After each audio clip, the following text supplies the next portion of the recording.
దశముఖి రుద్రాక్ష 10 ముఖములు కలిగిన ఈ రుద్రాక్ష విష్ణు స్వరూపము. గత వీడియోలో మనం 9 ముఖములు కలిగిన రుద్రాక్ష అమ్మవారి స్వరూపము, దోషాల్ని అధిగమించి అన్ని విజయాలు చేకూర్చే రుద్రాక్షగా చెప్పుకుంటే, ఇప్పుడు 10 ముఖములు కలిగిన రుద్రాక్ష విష్ణు స్వరూపము.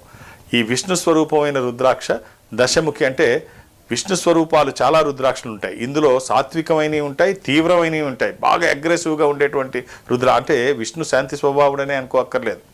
ఆయన ఉగ్రరూపం కూడా చాలా సందర్భాల్లో ఉంటుంది.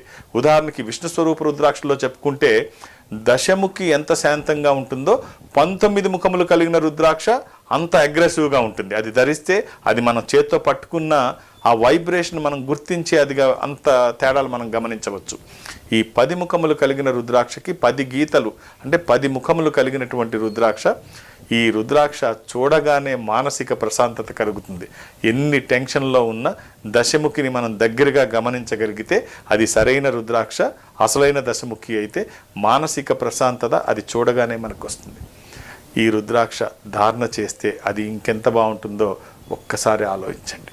ఈ 10 ముఖములు కలిగిన రుద్రాక్ష మనలో ఉండేటువంటి ఈ అస్తవ్యస్తమైన వైబ్రేషన్స్ అన్నిటినీ క్రమబద్ధీకరించడానికి, మన ఎమోషన్స్ అన్ని కంట్రోల్ చేసి, అంటే ప్రతి మనిషికి ఇన్బిల్ట్ అన్నీ ఉంటాయి. కోపము, శాంతము, భయము, ధైర్యము అన్నీ ఇన్బిల్ట్ ఉంటాయి.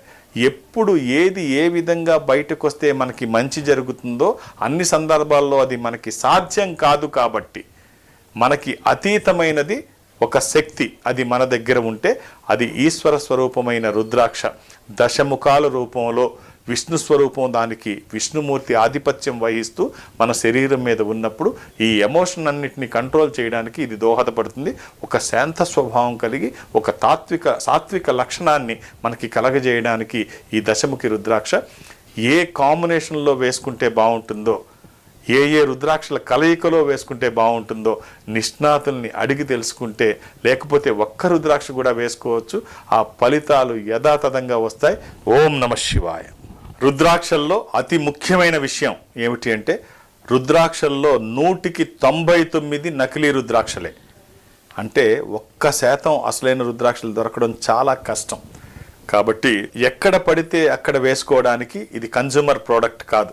ఒక కాల్గేట్ పేస్టో, ఒక లైఫ్ బాయ్ సబ్బో ఎక్కడ పడితే అక్కడ తెచ్చుకుందాం అన్నట్టు కాకుండా, అంటే అనారోగ్యం వచ్చినప్పుడు మెడికల్ షాప్కి వెళితే అనారోగ్యం ఏమిటో చెప్తే కుర్రాడు మందులు ఇస్తాడు, అది కరెక్ట్ కాదేమో. వైద్యుడి దగ్గరికి వెళ్ళి సలహా తీసుకొని మందులు వేసుకోవడం సరైన పద్ధతి. రుద్రాక్షలు కూడా ఏ ప్రలోభానికి లోను కాకుండా, వాళ్ళ వేష భాషలకి ప్రాధాన్యతనివ్వకుండా అసలైన రుద్రాక్ష దొరికే పద్ధతి తెలుసుకొని ఆ రకంగా ధరించగలిగిన వాళ్ళు ధన్యులు.